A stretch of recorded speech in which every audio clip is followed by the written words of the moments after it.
The situation following the Zelenskyy-Trump meeting is dynamic, with both sides signaling a willingness to continue talks. Trump has expressed optimism about reaching a peace deal, shifting the focus from a temporary ceasefire to a long-term resolution. This aligns with Russia's demands, but a potential trilateral meeting between Trump, Zelenskyy, and Putin is being discussed to finalize an agreement. A key point of discussion is the nature of security guarantees for Ukraine. Trump has indicated that the U.S. would back European-led security guarantees for Ukraine, resembling NATO's collective defense principle, but without Ukraine joining NATO itself. While Zelenskyy has welcomed this signal of support, a great deal of work remains in defining what these guarantees would entail and how they would be enforced. Ukraine has also reiterated its stance against ceding any territory, a position that conflicts with reported Russian demands. Following their meeting at the White House, a clearer picture is emerging of the diplomatic path forward for Ukraine. The meeting, which also included key European leaders, appears to have shifted the focus from a temporary ceasefire to a long-term peace agreement. Here's what everyone needs to know. Shift in strategy. President Trump, after his prior meeting with Russian President Putin, has aligned with the Russian position that a peace settlement is preferable to a ceasefire.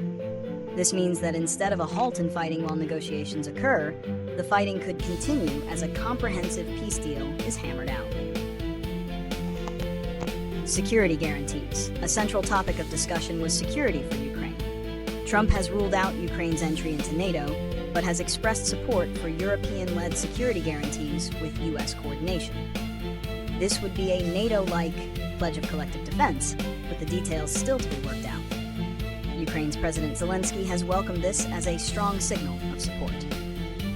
Territorial disputes. A major sticking point is the issue of territory. Russia has demanded that Ukraine cede control of the Donbas region, including areas still held by Ukrainian forces.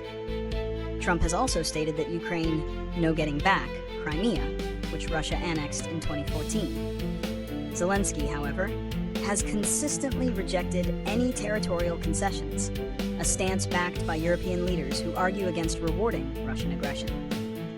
Trilateral meeting. Trump has announced that he is arranging a face-to-face meeting between himself, Zelenskyy, and Putin. This potential trilateral summit is seen as the next step toward finalizing a peace deal. Humanitarian concerns. Zelenskyy also used the meeting to raise critical humanitarian issues, including the return of Ukrainian prisoners of war and children abducted by Russia. The path forward for a peace deal is expected to be fraught with challenges. The most significant obstacle remains the issue of territory, as Ukraine has consistently stated it will not cede land to Russia, a position directly at odds with Russian demands and Trump's proposed framework. A potential trilateral meeting between Trump, Zelenskyy, and Putin is seen as the next key step, but it faces an uphill battle. The success of such a summit hinges on whether the leaders can bridge the fundamental disagreements on territorial integrity, security guarantees, and the future status of Ukraine. Critics are concerned that a quick deal brokered by Trump could be fragile and fail to prevent future aggression, particularly if it rewards Russia for its invasion.